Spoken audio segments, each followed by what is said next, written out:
काफ़ी interesting fact आपके सामने आने वाले हैं, इनको ढंग से समझेंगे आप। पहली बात तो अगर हम अल्कोहल की बात करें कि अल्कोहल एसिडिक है, तो हम कहते हैं yes acidic, but they are even weak acid than water. बड़ा हाँ, ये तुम्हें बड़ा याद है, बाकी ना कॉन्सेप्ट याद रहे हैं। हम्म, तो अल्कोहल, और मान लो मैं कह रहा हूँ वाटर, अल्कोहल हो गया, वाटर हो गया और फिनोल हो गया, और कोई आपको कहे भी इनको कंपेयर करो, विच स्ट्रोंगर एसिड एंड वाई, तो अगर आपको वन वर्ड फटाफट जवाब देना है तो याद रखना सबसे स्ट्रोंगर कौन है, फिनोल। फिनोल वाटर से स्ट्रोंगर होता है, मगर वाटर जो है अल्कोहल से स्ट्रोंगर क्या है, एसिड। तो इधर एसडी करेक्टर क्या हो रहा है, इंक्रीज। एसडी करेक्टर क्या हो रहा है, अब क्वेश्चन बनता है वाई, सर ऐसा क्यों हो रहा है, वाई। अल्कोहल वाटर और फिनोल की हम बात कर रहे हैं, तो ये अगर H पॉजिटिव आयन देगा तो क्या बनाएगा बेटा, अल्कोक्साइड आयन। अब आपके पास समय थोड़ा कम है इसलिए मैं बहुत ज़्यादा डिटेल में नहीं जा सकता, तो यहीं पे आपको फटाफट में समझा रहा हूँ, नहीं तो इसी के ऊपर बहुत देर तक मैं लेक्चर दे सकता हूँ, मगर अब उतना टाइम हमारे पास नहीं। अब आपको कुछ बातें याद करनी पड़ेंगी क्योंकि ये रिवीजन बैच है। मैं जो लाइन बोलने जा रहा हूँ उसको ध्यान सुनना कि अगर आपका इंटरमीडिएट स्टेबल है, इनमें से जो भी स्टेबल ज़्यादा होगा वो रिएक्शन जल्दी होगी। तो अब इन तीनों में से स्टेबल कौन है, ये अल्कोक्साइड आयन है या हाइड्रोक्साइड आयन है, अल्कोक्साइड आयन, ये हाइड्रोक्साइड आयन, और ये फिनोक्साइड। तो इन सब में कोई पूछे फिनोल स्ट्रोंगर एसिड है, तो आप कहते हैं because phenoxide ion is more stable than hydroxide ion, phenoxide ion is more stable than alkoxide ion, that's why phenol is stronger acid than alcohol, that's why phenol is stronger acid than water. बस पीसी में आता है तो केवल ये point आपको याद रखना है। तो इधर जाते वक्त स्टेबिलिटी क्या हो रही है, एनायन की इंक्रीज हो रही है, और एसिडिक करेक्टर भी क्या हो रहा है आपका, इंक्रीज हो रहा है, क्योंकि जितना इजीली हाइड्रोजन देगा उतनी जल्दी ये बनेगा। और एक रूल मैंने आपको पहले ही बता रखा है कि which is more stable that is readily formed, कि जो जितना स्टेबल होता है वो जल्दी बनता है। अब इन तीनों में सबसे स्टेबल कौन है, ये, यानी ये वाला स्टेप जल्दी होगा, ये वाला स्टेप जल्दी होगा, इसका मतलब क्या है, ये इजीली क्या कर रहा है, H पॉजिटिव आयन दे रहा है, इसलिए ये स्ट्रोंगर एसिड है देन वाटर, वाटर देन, ठीक है। अब अगला क्वेश्चन उठता है वैसे आपके माइंड में कि सर ये ज़्यादा स्टेबल क्यों है, तो due to resonance. Phenoxide ion क्या होता है, due to resonance more stable होता है। इन दोनों में बात करें, ये ज़्यादा स्टेबल है, ये कम स्टेबल क्यों है बेटा, तो ध्यान से देखिए, अल्कोक्साइड आयन के अंदर प्लस आई इफेक्ट लग रहा है, तो ये इसको इलेक्ट्रॉन दे रहा है, ये क्या कर रहा है, इसको इलेक्ट्रॉन दे रहा है, और अगर इलेक्ट्रॉन दे रहा है तो इसका क्या मतलब हो गया, ये लेस स्टेबल होगा, क्योंकि अगर किसी स्पीसीज पर कोई भी चार्ज बढ़ रहा है तो अनस्टेबल हो रहा है, अगर किसी स्पीसीज पे चार्ज कम हो रहा है तो वो स्टेबल हो रहा है। अब यहाँ पे ऐसा कुछ नहीं है, यहाँ पे क्या है, ऐसा कुछ भी नहीं है, ठीक है ना, एच ओ एच, यहाँ पे ऐसा कुछ नहीं है, तो इस वजह से क्या है, स्टेबल है। अब इसमें क्या हो रहा है, ड्यू टू रेजोनेंस जो नेगेटिव चार्ज है वो क्या हो जाएगा, डिस्पर्स्ड हो जाएगा, और जितना ज़्यादा चार्ज डिस्पर्स हो जाएगा उसकी इलेक्ट्रॉन देने की टेंडेंसी क्या हो जाएगी, कम, और वो क्या हो जाएगा, स्टेबल हो जाएगा। आपको लग रहा है मुझे पांचों रेजोनेटिंग स्ट्रक्चर बनाने में दिक्कत है, बस इतना करके लिख दोगे, ऐसे पेपर में अटेंशन ऐसे कर दिया करो, एक आधा रेजोनेटिंग स्ट्रक्चर बना दिया, आगे लिख दिया ईटीसी, ड्यू टू रेजोनेंस करके, खाली ड्यू टू रेजोनेंस करके एक नॉर्मल बच्चा जवाब देता है, और जो अबव 1995 स्कॉलर होते हैं वो कैसे जवाब देते हैं, due to resonance in phenoxide and दो रेजोनेंस बना के दिखा दिया सेक्टर, ज़्यादा बेसिक मत लिखो, मत दिखाओ तो सही रेजोनेंस किस में हो रहा है। आपको क्वेश्चन आएगा भाई, प्राइमरी एल्कोहल, सेकेंडरी एल्कोहल और टर्शरी एल्कोहल में से कौन स्ट्रोंगर एसिड है और वाई, विच स्ट्रोंगर एसिड, प्राइमरी, सेकेंडरी और टर्शरी, बताइए स्ट्रोंगर एसिड कौन है, प्राइमरी, स्ट्रोंगर एसिड कौन है, प्राइमरी, फिर सेकेंडरी, फिर टर्शरी। अब पूछेगा वाई, तो यहाँ पे अल्काइल ग्रुप है, क्या शो करेगा, प्लस आई, यहाँ पे 2 अल्काइल ग्रुप हैं, 2 + I, और यहाँ पे 3 अल्काइल ग्रुप हैं तो 3 + I।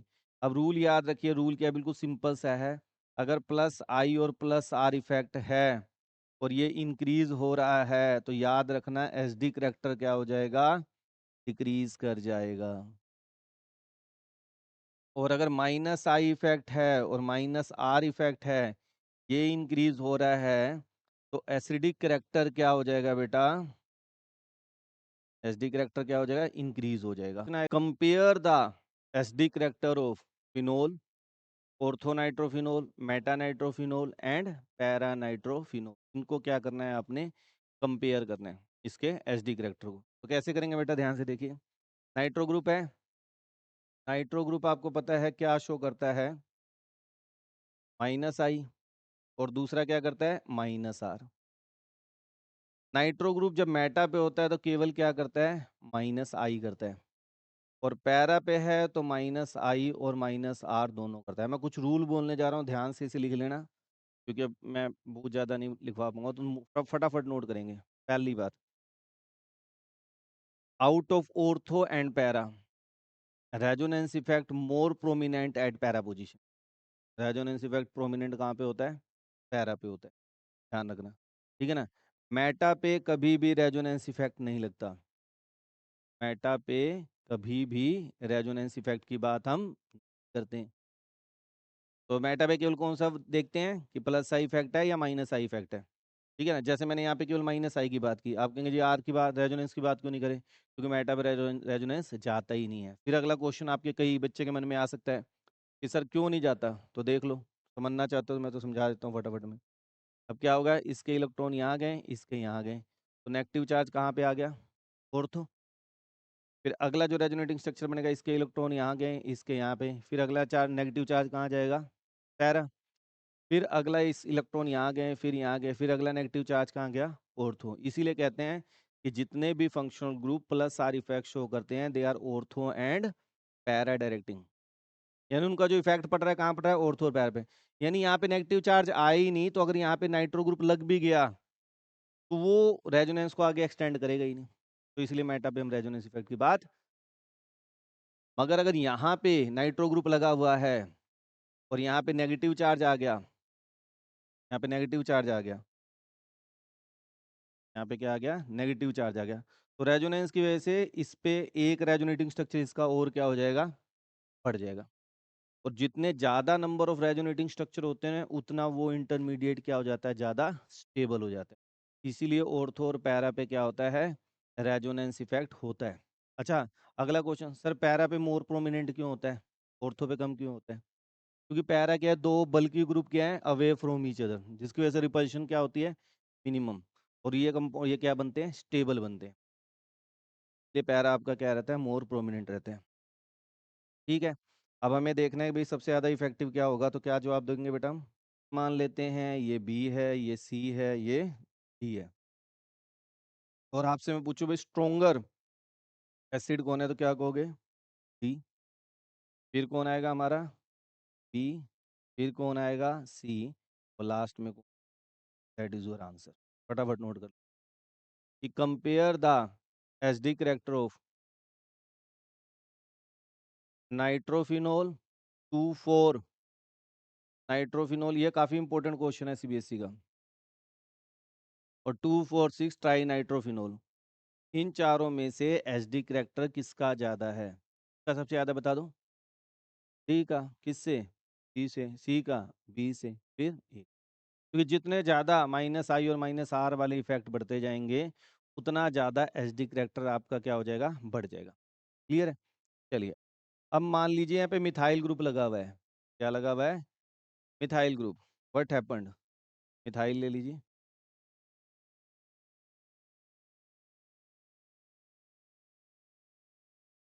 Phenol, orthomethyl phenol, meta methyl phenol और पैरा मिथाइल फिनोल। ये आपको क्वेश्चन आ गया। तो कॉमन नेम किसी बच्चे को पता है क्या है, एनीवन, तो कॉमन नेम, क्योंकि उस नाम से आ गया तुम सब तो गायब। हाँ बोलो बोलो, सही आ रहा है जवाब, क्रिसोल। तो इसका नाम क्या है? ऑर्थोक्रिजोल, मेटाक्रिजोल। तो पेपर में कई बार अगर ये नाम आ जाएगा तो आधी जनसंख्या गायब, ने नहीं पढ़ रखा, कहेगा यार ये कौन सा कंपाउंड आ गया। और मिथाइल से उसको जवाब आता है जबकि, इसलिए आपको दोनों नाम याद करने पड़ेंगे। आ गया तुम्हें compare the acidic character of phenol, orthocresol, metacresol and paracresol. और 2 मिथाइल मिथुल आ रहा है, वो तुम्हें कोई दिक्कत है ही नहीं। अब मिथाइल ग्रुप क्या शो करता है बेटा, बताइए फटाफट। प्लस आई, ये क्या करेगा? प्लस आई। ये भी क्या करेगा? प्लस आई। क्या करेगा? प्लस। अब इंडक्टिव इफेक्ट का पैटर्न ये होता है बेटा कि जैसे जैसे फंक्शनल ग्रुप आपका दूर होता जाएगा, जिसकी वजह से प्लस आई या माइनस आई इफेक्ट लग रहा है, तो उसका इफेक्ट भी क्या हो जाएगा? कम हो जाएगा। तो सबसे ज़्यादा प्लस आई इफेक्ट कहाँ पे है? ऑर्थो पे, फिर मेटा पे, फिर पैरा पे। तो हमारा जवाब क्या होना चाहिए अगर ए बी सी? अब ये क्योंकि सब में प्लस आई इफेक्ट है, तो इसमें स्ट्रोंगर कौन हो गया आपका? Phenol. A B C D. तो हम कहेंगे जी A greater than B greater than C greater D, मगर ये ऐसा नहीं, मगर ऐसा। अब इसका जवाब क्या बताइए? ए के बाद स्ट्रोंगर कौन है? बोलो कौन है? ए के बाद सी आएगा। सी के बाद कौन आएगा हमारा? डी भैया जी आएंगे। और डी के बाद कौन आ जाएगा हमारा? पूरा पैटर्न घूम गया। करवाए।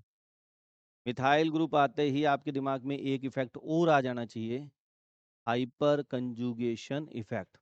और हाइपर कंजुगेशन इफेक्ट कहाँ कहाँ पे लगता है बेटा? ऑर्थो पे और पैरा पे। हाइपर कंजुगेशन इफेक्ट आपका ऑर्थो और पैरा दोनों पे लगता है। मेटा पे यानी प्लस इफेक्ट क्या है? कम है। मेटा पे प्लस इफेक्ट क्या है आपका? कम है। ठीक है। मगर डिस्टेंस करके मिथाइल प्लस इफेक्ट यहाँ पे शो करा, हाइपर कंजुगेशन दोनों ही प्लस इफेक्ट होते हैं। तो आपका सबसे ज़्यादा अगर हम बात करें, सबसे कम प्लस इफेक्ट कहाँ पे है? मेटा पे। तो फिनोल के बाद आपका कौन आ गया? Weak meta. ठीक है ना। ऑर्थो और इसमें हम बात करें यहाँ पे, क्योंकि प्लस आई इफेक्ट भी है, डिस्टेंस पे डिपेंड कर रहे हैं दोनों प्लस। फिर आपका ये सबसे वीक हुआ, क्योंकि जितना ज़्यादा प्लस इफेक्ट है उतना वो क्या है? वीक एसिड है। तो सबसे वीक कौन हो गया? बी। और फिर यहाँ पे अपने आप में काफ़ी डिफरेंट टाइप का। अब ध्यान से देखिए बेटा, अगर मिथोक्सी ग्रुप आ जाए तो क्या है? सारा पैटर्न चेंज हो जाएगा। मिथोक्सी फिनोल, मान लो आपको कंपेयर करने को आ गया phenol, orthomethoxy phenol, metamethoxy phenol and paramethoxy phenol, A B. ठीक है ना। अब इन चारों में से स्ट्रोंगर एसिड क्या है ये आपको बताना है। तो बेटा मिथोक्सी ग्रुप क्या शो करता है? माइनस आई भी करता है, प्लस आर भी करता है। मेटा पे केवल माइनस आई इफेक्ट लगेगा, या माइनस आई और प्लस आर दोनों लगेगा। अब अगला रूल जो आपको नोट करने वाला है वो क्या है, कि अगर एक जगह प्लस एक जगह माइनस आ जाए तो किसकी बात माने? तो किसकी बात मानिए? रेजोनेंस इफेक्ट की बात मानिए। एक्सेप्ट किस केस में हम रेजोनेंस की बात नहीं मानते? हैलोजन के केस। ये छोटे छोटे पॉइंट है जो आपके दिमाग में अच्छी तरह फीड होने चाहिए। और ये सब मैंने आपको बहुत ही ज़्यादा डिटेल में जो रेगुलर क्लासेस हुई थी उसमें बताया था।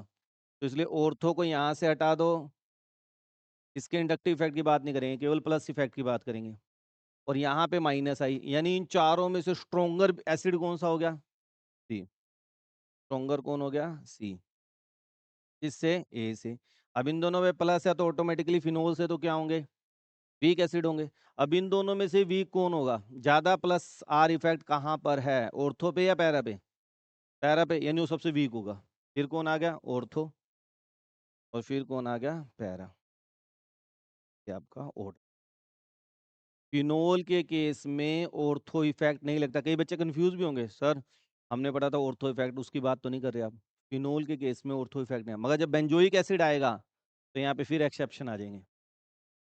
बेंजोइक एसिड आएगा तो वहाँ पे ऑर्थो इफेक्ट लगता है। इसी तरह एनिलीन में भी क्या लगता है? Ortho effect. तो अगर एनिलीन का बेसिक करेक्टर आ रहा है तब भी ऑर्थो इफेक्ट, बेंजोइक एसिड का बेसिक एसडी करेक्टर आ रहा है तो भी ऑर्थो। मगर फिनोल में ऑर्थो इफेक्ट का कोई काम नहीं है। यहाँ पे सिंपली आपने माइनस आई और माइनस आर इफेक्ट को देखना है। तो मैंने जितने इंपॉर्टेंट एसडी करैक्टर और बेसिक करैक्टर के एसडी करैक्टर के ऊपर क्वेश्चन है, वो सारे आपको करा दिए। इनसे बाहर सीबीएसई में कोई क्वेश्चन नहीं। बस इन्हीं ट्रेंड्स को आप याद कर लीजिए, बड़े आराम से आपके क्या हो जाएंगे, अच्छे नंबर आ जाएंगे।